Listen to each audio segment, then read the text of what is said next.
So I said, Mary, you want me to bring some medical teams down? I'm a nurse. So I got together some doctors, and for the last 5 years, I've gone down for a 1-week medical trip. That's not what they need. They need that. That's not what they really need. These Mayan Indian people were affected by the genocide of the Mayans in the 1980s.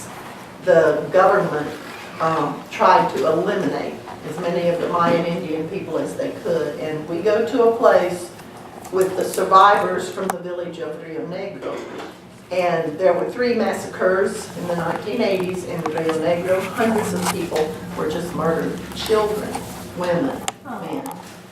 And so the survivors that we work with lost their parents, their siblings, their wife, husband, or their young people growing up now who have parents full of anger, full of hatred, full of agony over losing all their family members. These people are hurting, just so hurting. And I've been helping with their ear infections for 5 years, but I haven't helped their hearts. And any time you sit down and you talk to one of these people, if you just ask them anything at all, they'll start telling you who they lost in the massacres. A neighboring village was required by the government to actually commit the murders. They were the henchmen from this village. They were required to. It wasn't that they chose to. So now this is like the enemy village of the village where we were. These are their enemies. They murdered their families. Well, they did, but they were required to, and well, maybe they didn't have to, so it's just so hard to know. And all of the hatred and all of the built up animosity over years is now spilling into the lives of the children who are just little toddlers running around there. And that's how they're being raised, because we hate that village because they killed our people. And, it's just so much. And as soon as I heard about this ministry, I said, I asked Ken, do you think you could help this kind of people? And he was like, we'll go. He said, let me talk to Jan. I'm pretty sure we want to go. So it's going to be hard. Logistically, it'll be hard because they speak Achi. The younger ones have learned Spanish in school, but it's their second language. And so we're going to have 2 translators. From our English, they'll translate to Spanish. Then from the Spanish, they'll translate to Achi. So it's a little bit clumsy, but, I have seen how y'all operate. You can communicate with the spirit of the person. It doesn't have to be just through the language, That's right. So anyway, Mary Purvis has a feeding program for 80 children and 40 elderly people. And the 40 elderly people are called the grandparents. She just calls them the grandparents. And I have some pictures here that y'all can look at if you want to. But just so you see, they're so ethnic. They dress like Mayan Indian people and they speak Achi. The elderly people haven't learned Spanish, very many of them. And so on the day that after we arrive in Rabinal is the annual grandparents party that the missionary gives. And she does everything to honor these grandparents. They have had nothing. They're dirt poor. One time, Juanito was walking down the road. He's a little old man, 90-something, and Mary said, Juanito, you didn't come eat at the feeding program today. Why? And he said, well, my dying wife, Julia, wanted an avocado. So I had to make a hat. And I took it to market, a straw hat. I took it to market and I sold it so I could get her an avocado. And he missed lunch. So these people are they're so simple and they're so, just elemental lifestyle and hurting so bad. And just anything we can do to bring comfort and forgiveness. They just need forgiveness and forgive themselves. They let their wife die. Yeah. Or, just forgiveness. is what they need. So anyway, that party, Mary does it just so these people get to have a party. They never have. You know, their whole life since the massacre has just been scrabbling for an avocado. And so Mary gives them a party and she feeds them a big lunch, and it's an Independence Day, and there's wonderful parades right in front of her house. So we take the little old folks out and put them in chairs, and this is a picture of them sitting beside the road watching the Independence Day parade, and we just do everything we can for them. She hires a little shoe shine boy, and he's a little son of her cook, but he is a shoe shine boy in the park, and he comes and he shines the old people's shoes. They never got their shoes shined. They aren't the ones that get shoe shines, you know. And just every little thing like that she can think of to make their life just have a bright spot in it, you know. And if we can come in there and share some love with them. Some of those elderly people don't have much comprehension left, you know. They're just very, very simple. And one little man is on his deathbed because he fell and broke his hip, and I'm praying for him every day for his comfort as he goes. He's going right up to Jesus because he is illiterate, but Mary gave him a Bible.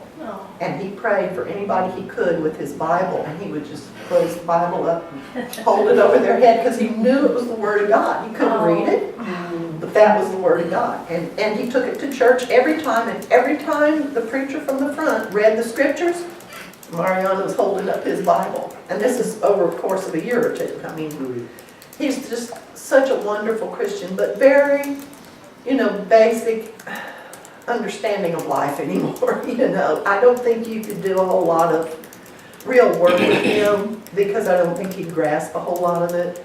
And he won't be there when we get there anyway, I don't think. But a lot of people like that, those are the kind of people these are. Then the next generation, their children, some came out as children.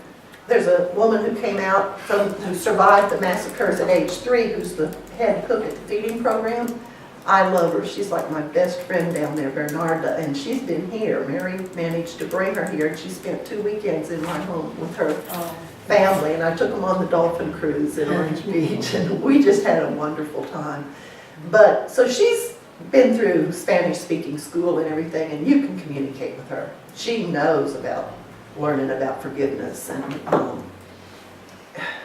at age 3, she was conscripted into being a slave because she had no family. And so some of the people from the massacre, I guess the powers that be, somehow took some of the children and made them be slaves in their homes to be, you know, do the domestic work and that kind of thing. So anyway, she has that kind of a background, and she basically, you know, has overcome it. She's quite an evangelical Christian, goes to church every night. Just, she's a singer, and she sings and leads songs, and she has a CD out. She's a wonderful person, but I don't know what's inside of there. Yeah. You know, we need to talk to her, and we need to give her the tools for the forgiveness and maybe even repenting, because her father was murdered because she cried. She was 3, he was hiding her in the mountains, and she was thirsty, and she just needed a drink so bad, and she cried. The soldiers heard her cry, came and killed her father in front of her. So she feels that responsibility. And just there's so many of those stories I can tell you, and these are the people we're going to. So we'll go to that party and just love on those elderly people that first day. Then after that, we can have classes. I don't know if they're going to be like Crossing to Freedom classes, you know, for the people like Bernarda who understand stuff. Then we can do home visits for the people like Mariano, who's on his deathbed and just needs comfort and love. We can do home visits for people who are more complicated and can't get it in a class, but we could go right to their home. And I love doing home visits. On health, you know, I've only ever done health home visits before, so this is what they need. I can't wait. This is what they need. Anybody have questions about logistics? We'll be picked up by Mary's friend who's a bus driver. I mean, he does transportation, so he has a, you know, like a little 4-wheel drive Jeep kind of thing, or he has a suburban kind of thing, and he even has a small bus, you know, depending on the size of the group, and he always picks up her groups, and she has lots of groups come down. So they know how to do it. And at the airport, we will go right to her bus driver and drive straight to her little city. And it's a small, I say it's kind of a Foley, maybe Fairhope, kind of a size city. And we work in the village at the edge of this city. But she lives in the city and it's called Rabinal, and we'll go, so it's about 4 hours by bus. From the airport, we'll be taken safely straight to Rabinal. We stay in a little, very basic hotel around the corner from the missionary's house. She's done lots of teams, she knows how to do it. I've stayed 2 months there the last 2 years, so I know my way around, I know the people, and I'll be with you. I'll be down there when you come because I'm taking a medical team in August. But when you get there, hopefully I may meet you at the airport. That's what I want to do, and I'll be there. So I've traveled abroad a lot. So in preparation to go into a place that the indigenous population obviously eats and lives in conditions that are not familiar to us here, there's always a chance of getting sick the first couple of days you're there. So do you recommend we take any antibiotics with us ahead of time? Is there a parasitical issue by eating the local food? You certainly can't drink the water, and you don't even brush your teeth with it. That's right. You just have a bottle of water and use that on your toothbrush, and you never drink the water. The places will have you eat are safe. Okay. Mary's had lots of teams there, so she knows. The hotel we stay in has a little restaurant. It's slow. I mean, it's just like grandma's gonna cook for each one of you, you know. But and there's two or three little restaurants that she takes us to, and she's done it with teams all the time. Some people get sick. I don't know what they do or don't do, but a few people get sick, you know, and you can take that up with your doctor. Some people believe in taking Bactrim or one of the antibiotics. But, you know, usually we just take a little bit of, I forgot what you call the medicine, like low mobile or one of those. Imodium, one of those. Papaya tablets. I never hardly, I Big just don't get bottles it. at I the don't know time. if I'm immune to it now or what, but most people don't get sick, but there's usually one or two that might, but usually it's just for a day or something, but, You know, a lot of people don't realize that Alabama has a very large Guatemalan population.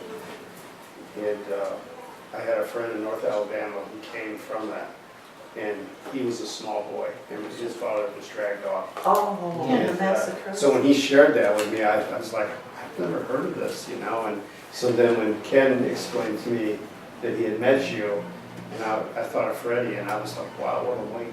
If you want to read about it, look up Rio, R-I-O, Negro, N-E-G-R-O, Yeah. massacres. And that's the massacre. There were multiple massacres in Yeah. Guatemala. This is not the only town that had them.